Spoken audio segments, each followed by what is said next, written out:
Shalom, beloved, and hopefully everyone is doing wonderful today.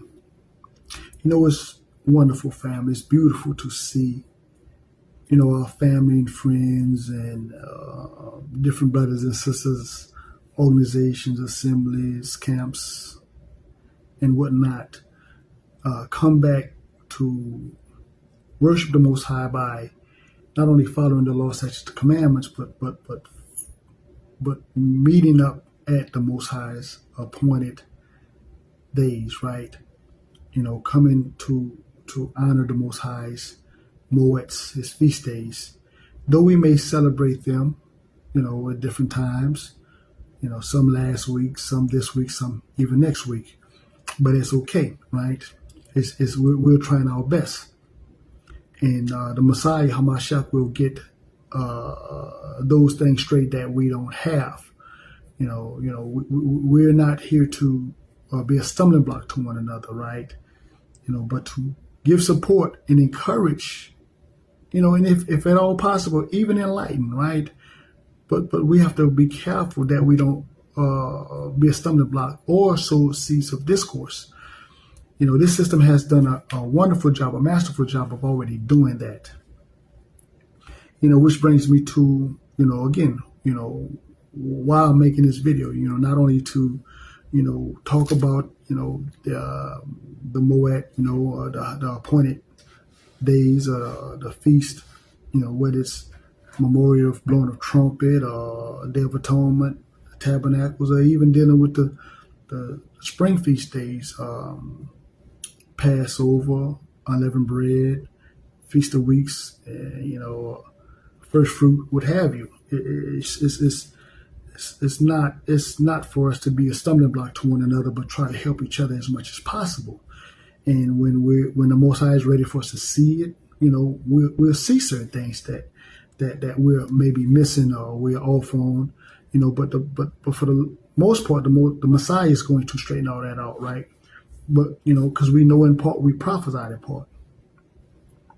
But anyway, family, for me, making the connection, how I made the connection, looking at my life and the things that I've experienced, especially, growing up, my grandmother taught me a lot about gardening and, being able to look into the garden and see a lot of the spiritual aspects, that are written in the Bible, and making a natural connection with us as a people. Right. And not only that, but a lot of those parables and metaphors and cliches and wise words and sayings begin to make sense, once I really got into gardening. And for some of you, it may be something else. It may be a different approach, but all praise the Most High. But like I said, looking at, the connection with the garden, with my garden and us as a people, and the prophetic nature of the book, right, of the Bible, I can see the death, the burial, and the resurrection of the Messiah. I can also see, us as a people, our captivity being spread across the four winds, because the Most High is the husbandman, and that's what he do. He spreads seed, right? But looking at, not only, like I say, like our captivity, but our, but being, being being gathered, right? In the last harvest. And also, being seed, we're supposed to produce fruit, right? So I could see, first fruits, right? I could see all that. It just start line up and start making sense, from an agricultural perspective. So the Most High has laid this out, and if we really follow the culture, we really follow everything. It really lines up. But it's amazing, right? It's amazing, right? And also, I can also see the fall of the system, right? I can see how the system will crumble without us going into this cardinal war and stuff like that. That's why it's hell bent on keeping us from not only coming back to the Most High's appointed times, right? But it keep us from making the connection, with being the people in the prophecies and everything else. But you have to realize that,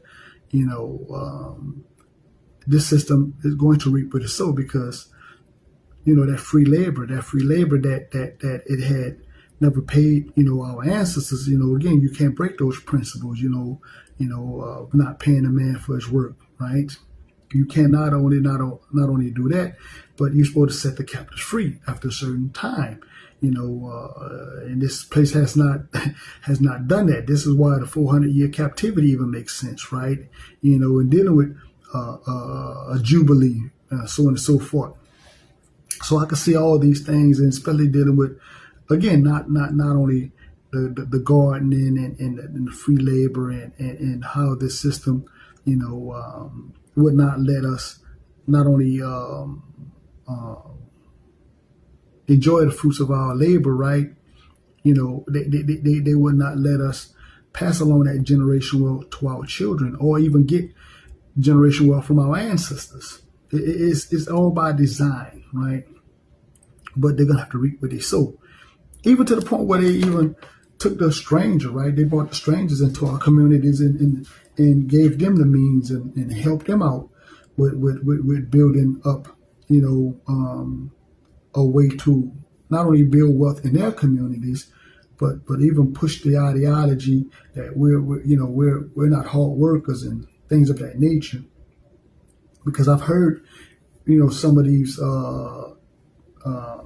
immigrants from other communities say that, well, I've been here, I'm a second generation, my parents were first generation, immigrants, and we have built this and we have built that, and why you guys cannot, how y'all can't get it together. But they ignore the history of how, our forefathers had, their own communities and towns and things of that nature, and through the system was targeted, what is through law and legislation, or even through terrorism, where there's riots or burning down said communities, and they have never even atoned for that. They have never paid for that. But at the end of the day, the system is going to have to answer for that. So I can see again fulfillment of prophecy, and how the stranger that dwell amongst thee shall get up above thee, and so on and so forth. Again, all this I've been able to look at, through the garden, and how, again, the fall of the system, because once we come back to the moed's appointed times, and we depended on the Most High, what He has given us, and not the system, I can see the collapse of the system, because the system wants us to go shop, at its places of business and stuff like that, and not be able to, have our own. So again, I can see this, and all this is surrounded not only in, spiritually, but naturally, right, and also prophetically. And it's wonderful. It's wonderful, So I can look at, the Most High appointed times, and I can see all these things, interwoven into each other. They all support and complement each other. But again, I can also see that we as a people have to make sure that we're not sowing seeds of discourse, where we won't be, again, like the Most High talks about, separating the wheat from the tare, right? Again, we have to be careful that we don't become the tare. Like I say, family, so it's humbling to see the brothers and sisters in different organizations and assemblies and so on and so forth celebrating, the Most High's appointed times. But we should support each other. We should not be stumbling blocks, and we're going to get on the same page whenever the Most High, whenever He sets the time, and Hamashiach is going to straighten that out, But what we should be doing is understanding the different struggles and trials and tribulations that we all, go through, right? We should understand and bear that cross. We know that we have to bear our own cross, because we've seen what our forefathers went through. So we should be able to understand what each other is going through, because we see it in the Word, we see it in the Scriptures, right? But anyway, family, I just want to share that with you guys. With that being said, as usual, peace, love, shalom.